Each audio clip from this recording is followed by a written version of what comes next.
Hello. स्वागत है आप सभी का GKRWA स्टडी पर। मेरा नाम निधि। आज के वीडियो में हम डिस्कस करने वाले हैं हिंदी के टॉप 30 ऐसे क्वेश्चन आंसर जो कि सभी परीक्षाओं के लिए महत्वपूर्ण रहेंगे। तो आप लोग वीडियो को शुरू से अंत तक ज़रूर देखिएगा और 30 में से कितने क्वेश्चन का आंसर आप सही कर पा रहे हैं अपना स्कोर हमें कमेंट बॉक्स में ज़रूर बताइएगा। तो चलिए अब हम शुरू करते हैं फर्स्ट क्वेश्चन से। ह का उच्चारण स्थान क्या है बताइए। क्वेश्चन नंबर 1 का राइट आंसर क्या होगा? कंठ, अ, आ, अह और क वर्ग यानी क, ख, ग, घ, अंग और ह का उच्चारण स्थान कंठ है। श का उच्चारण स्थान क्या है बताइए, इसका राइट आंसर क्या होगा? मूर्धा। री से ऋषि वाला री, ट वर्ग यानी ट, ठ, ड, ढ, ड़ और श का उच्चारण स्थान मूर्धा होता है। निम्न में से अघोष वर्ण कौन से हैं बताइए, इनमें से कौन से अघोष वर्ण हैं? ऑप्शन ए इसका राइट आंसर होगा। प्रत्येक वर्ग के पहले और दूसरे अक्षर अघोष होते हैं। हिंदी वर्णमाला में अयोग व वर्ण कौन से हैं बताइए, इनमें से कौन सा अयोग व वर्ण है? अनुस्वार यानी अंग और विसर्ग यानी अह, ये दोनों अयोग व कहलाते हैं। नवरत्न में कौन सा समास होता है बताइए, नवरत्न में कौन सा समास होता है? द्विगु समास। नवरत्न में द्विगु समास है और इसका समास विग्रह होगा नवरत्नों का समूह। पुरुषोत्तम में कौन सा समास होगा बताइए, पुरुषोत्तम में कौन सा समास है? तत्पुरुष समास। पुरुषोत्तम में अधिकरण तत्पुरुष समास है और इसका समास विग्रह होगा पुरुषों में उत्तम।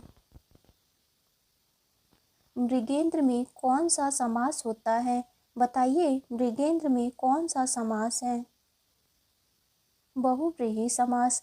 मृगेंद्र में बहुव्रीहि समास है और इसका समास विग्रह होगा मृगों का इंद्र यानी कि सिंह। घर द्वार में कौन सा समास होता है बताइए, इसका राइट आंसर क्या होगा? ऑप्शन ए इसका राइट आंसर है। घर द्वार में द्वंद्व समास है और इसका समास विग्रह होगा घर और द्वार। निर्वासित में क्या प्रत्यय है बताइए, इसका राइट आंसर क्या होगा?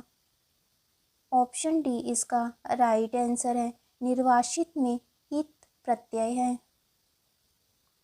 कौन सा उपसर्ग आचार शब्द से पूर्व लगने पर उसका अर्थ जुल्म हो जाता है?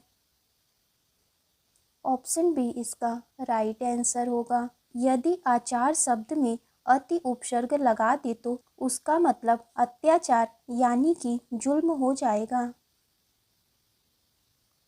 निरोग में प्रयुक्त संधि का क्या नाम है बताइए, निरोग में कौन सी संधि है? विसर्ग संधि। निरोग में विसर्ग संधि है और इसका संधि विच्छेद होगा नि धन रोग। उच्छ्वास का सही संधि विच्छेद क्या है बताइए, उच्छ्वास का सही संधि विच्छेद क्या होगा? ऑप्शन बी इसका राइट आंसर है। उच्छ्वास का सही संधि विच्छेद है उत्धन श्वास और इसमें व्यंजन संधि है। विश्वामित्र का सही संधि विच्छेद क्या है बताइए, इसका राइट आंसर क्या होगा? ऑप्शन डी इसका राइट आंसर है।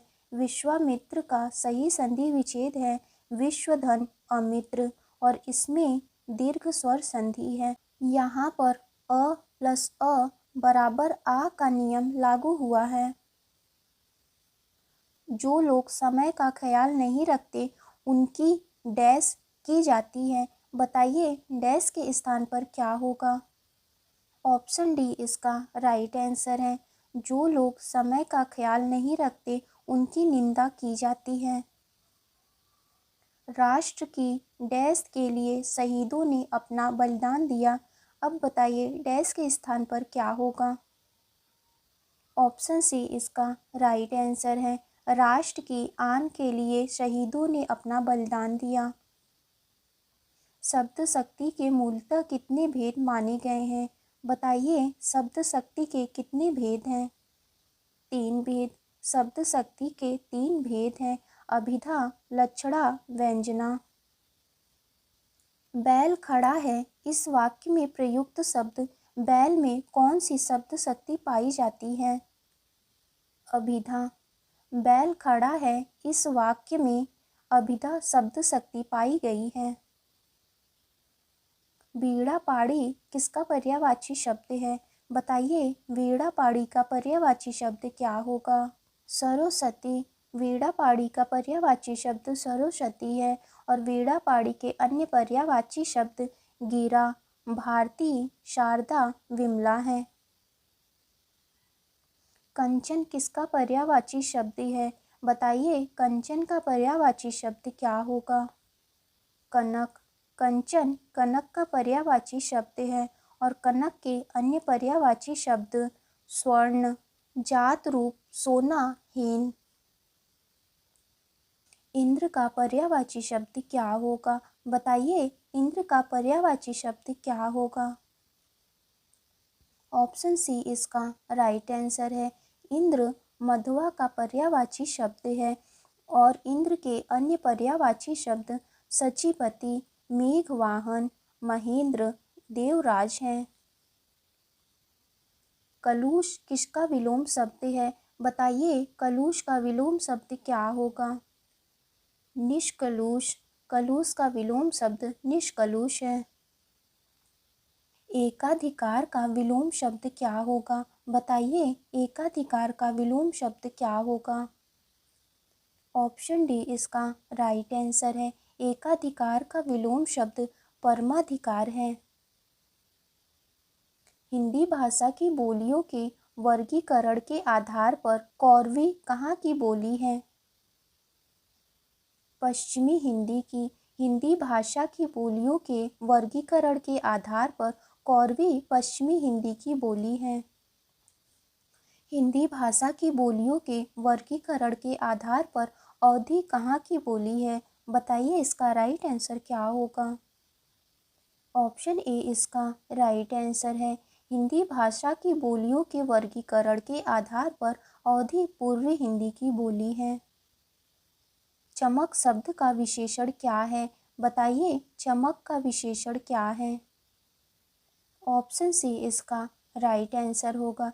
चमक शब्द का विशेषण चमकीला है। बुद्धि शब्द का विशेषण क्या है? बताइए, इसका राइट आंसर क्या होगा? ऑप्शन ए इसका राइट आंसर है। बुद्धि बुद्धिमान शब्द का विशेषण है। किस वाक्य में बहुत शब्द का प्रयोग विशेषण के रूप में हुआ है? ऑप्शन ए इसका राइट आंसर होगा। वह बहुत तेज दौड़ता है, इस वाक्य में बहुत शब्द का प्रयोग विशेषण के रूप में हुआ है। कौन सामान्य वर्तमान काल का उदाहरण है? बताइए, इनमें से कौन सा सामान्य वर्तमान काल का उदाहरण है? ऑप्शन डी इसका राइट आंसर होगा। वह मुंबई जाता है, यह सामान्य वर्तमान काल का उदाहरण है। किस वाक्य में क्रिया सामान्य भूतकाल में है? बताइए, इनमें से किसमें क्रिया सामान्य भूतकाल में है? सीता गई।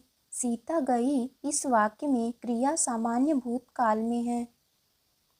अव्यय के कितने भेद हैं? बताइए, अव्यय के कितने भेद हैं? 5 भेद। अव्यय के 5 भेद हैं। क्रिया विशेषण अव्यय, संबंध बोधक अव्यय, समुच्चय बोधक अव्यय, विस्मयादि बोधक अव्यय, निपात अव्यय। निम्न में से कौन अविकारी शब्द है? बताइए, इनमें से कौन सा अविकारी शब्द है? यह आपका टेस्ट क्वेश्चन होगा।